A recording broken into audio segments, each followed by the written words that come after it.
Hey, thanks for clicking Weather on Demand. I'm Sean Householder for UpperMichiganSource.com. Another below average day of temperatures yesterday. The high 6 degrees below the long-term average. And we're about 4 degrees below what we would normally expect for yesterday's date once we mix the high with the low. Here's what we're watching. Latest low pressure system churning over the Great Lakes. This is the main weather feature across the country.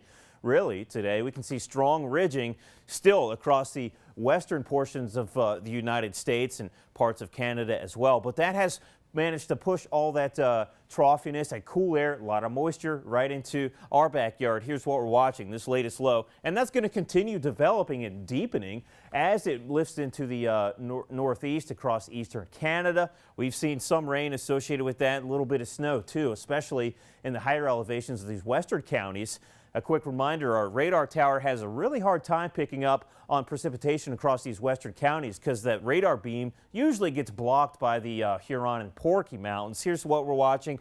National Weather Service has issued a winter weather advisory effective for those counties shown in purple from 7 p.m. this evening through much of your Tuesday morning. You may see some wet snow accumulation on the roadways by this time tomorrow morning. Right now, winds not too impressive. Generally a westerly wind flow. There may be a bit of a northwesterly wind component later on today. Temperatures generally into the 30s. Some of the cooler spots, places like Kenton in southern Houghton County and Wakefield, we're reporting 32 this morning. Everybody else above freezing. It's much warmer east too. It's 40 in Munising, also in Escanaba, reading the same. Around the region, really, temperatures pretty modest. Bismarck, one of the cooler places on the map, 25, but those places that we were watching last week that were warm now falling. Charleston, West Virginia, falling down to 34 degrees there. And so there is some Canadian reinforcing cold Canadian air that we'll deal with. Now, this low starts to lift out of here over towards southeastern Hudson Bay.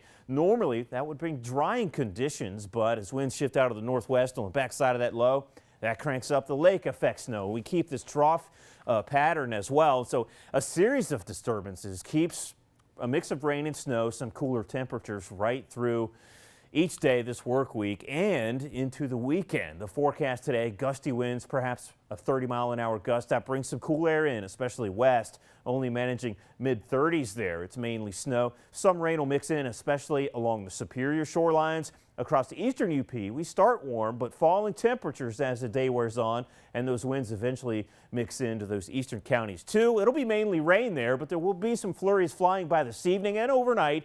And it's mainly snow across the western UP tonight, especially in those typical cold spots into the interior western UP. Your snowfall forecast, we'll generally say 1 to 3 across much of the western UP, and some of the higher elevations will go with 2 to 4 inches across parts of Baraga and Marquette County up into the Hurons, and then of course over into the Porkies. There may be perhaps 5-6 inches peak snowfall amounts in those higher elevations. Overnight lows on the TV 6-day forecast, generally upper 20s, low 30s. And you can see a series of systems clips the UP with a rain-snow mix. Colder air for the weekend brings almost surefire snow.